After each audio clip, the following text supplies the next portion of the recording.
ملیح آباد کے بارے میں یہ بات تو سبھی انگریز اور دیگر ہندوستانی ہسٹورینز نے تسلیم کی ہے کہ راجپوتوں، شیخوں اور پٹھانوں کی اس علاقے میں آمد سے پہلے یہ علاقہ پاسیوں اور ارکھوں کا گڑھ تھا۔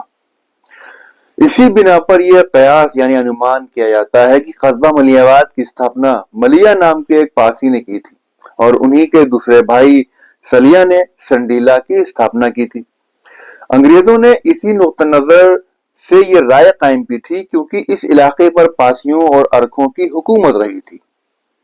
پاسی ایک طاقتور قوم تھی، اس میں کوئی شک و شبہ کی گنجائش نہیں ہے۔ ملیح آباد کے علاقے میں پاسیوں کے سکے ڈھالے جاتے تھے، یعنی ایک ٹکسال ہوا کرتی تھی۔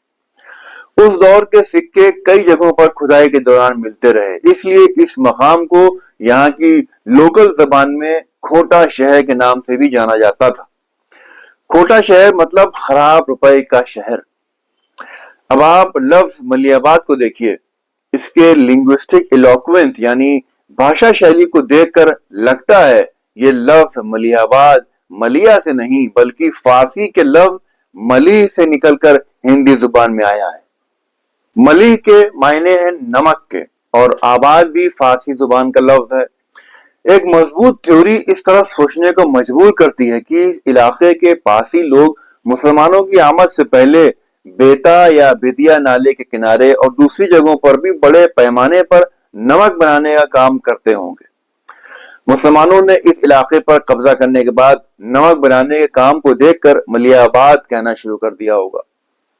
سن 1940-45 کے آس پاس تک اس علاقے میں ندی کے پاس نمک بنایا جاتا تھا۔ ایسا ہوتے ہوئے یہاں کے بڑے بزرگوں نے بھی دیکھا تھا۔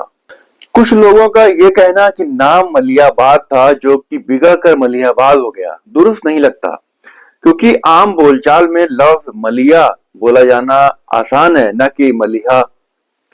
یہ تو تصور بھی نہیں کیا جا سکتا کہ ہندوستان کے مسلمز کے آنے سے پہلے کسی جگہ کے نام کے بعد آباد لگا ہو، کیونکہ مسلمز نے کسی بھی اس جگہ کا نام نہیں بدلا جو انہوں نے آباد نہیں کی تھی۔ اسی لیے کئی جگہوں کے نام کے آخر میں آباد، پور، گنج کے علاوہ مئو اور کھیڑا اور اسی طرح کے دوسرے لوکل ناموں کی شکل میں آج بھی موجود ہیں۔ ملیح آباد میں لونیا قوم کے لوگ بھی رہتے ہیں۔ لفظ لونیا لون سے بنا ہے۔ لون کا مطلب دیہاتی زبان میں نمک کے ہوتے ہیں۔ ایک خاص بات یہ بھی ہے کہ اس علاقے کی مٹی میں نمک کی ماترا دوسرے علاقوں کی مٹی سے زیادہ ہوتی ہے۔ ایک فیمس اسکالر پی سی مکھرجی نے آرکیولوجیکل سروے آف انڈیا کے ساتھ ریسرچ میں اپنی رپورٹس آن اودھ میں صاف طور پر لکھا ہے کہ ملیح آباد بیلٹ کی مٹی میں سیلائن ڈپازٹس ہے جن سے نمک ایکسٹریکٹ کیا جاتا تھا، یعنی کہ نمک کا باقاعدہ کاروبار یہاں ہوتا تھا۔ تیسرا ایک نظریہ یہاں کے لوکل پڑھے لکھے طبقے میں موجود ہے، وہ یہ کہ مغلوں کے دور میں ایک شیخ ملیح کے نام کے ایک فوجی کمانڈر گزرے ہیں جن کے نام پہ قصبہ ملیح آباد کو آباد کیا گیا تھا۔ یہ دلیل بھی اس بنا پر کمزور نظر آتی ہے کیونکہ ملیح آباد میں موجود کسی بھی شیخ کا نہ تو یہ دعویٰ ہے کہ شیخ ملیح ان کے ونشج تھے اور نہ ہی ملیح آباد سے وابستہ ریلیٹڈ تاریخ میں ان کا کوئی ذکر ملتا ہے۔ یہ بات بھی کہنا مشکل ہے کہ پاسیوں اور ارکھوں کے بعد پہلے اس علاقے پہ راجپوتوں نے حملہ کیا تھا یا مسلمانوں نے۔ اس بات کا کوئی ٹھوس آدھار موجود نہیں ہے۔ حالانکہ یہ بات کہی جاتی ہے کہ ملیح آباد میں موجود بختیار نگر گاؤں کو محمد بختیار خلجی نے سن 1202 اور 3 کے آس پاس بسایا تھا جب وہ بنگال کے لیے جا رہا تھا۔ اس نے اپنی سینا کے کچھ پٹھان سپاہیوں کو یہاں بسایا تھا۔ یہ بات ڈاکومنٹڈ ہے، اس میں یہ بات تو ثابت ہوتی ہے کہ پٹھان سن 1202 کے آس پاس سے اس علاقے میں بس چکے تھے۔